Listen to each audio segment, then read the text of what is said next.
كل نهار فأنا وكتيبتي عندنا روتين واضح. أول حاجة كنبداو بها هي كنعطيو التبن لخرفان السردين، الماعز، النعاج الوالدين والجديات والجديان والنعاج اللي معاهم الفحل وخرفان الدمان الصغار والكبار.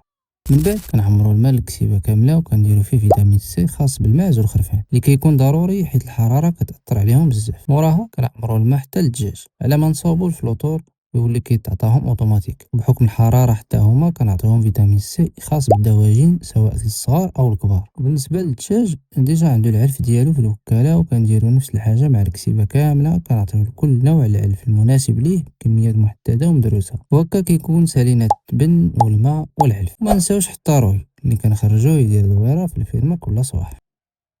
من بعد كنجيبو الماكينة ديال الحليب. اول حاجة كنبداو بها هي كنقيو الضروعة مزيان، بعد كنبداو نحلبو الحليب اللي كيتحلب كنصيفطوه للثلاجة، ومن بعد كنعقمو الماكينة بالماء والخل حيت هاد الخطوة أساسية، وهكا كيكون سالينا الروتين ديال الصباح. لكن الخدمة ما كتساليش هنا، نفس الخطوات كتعاود حتى في العشية.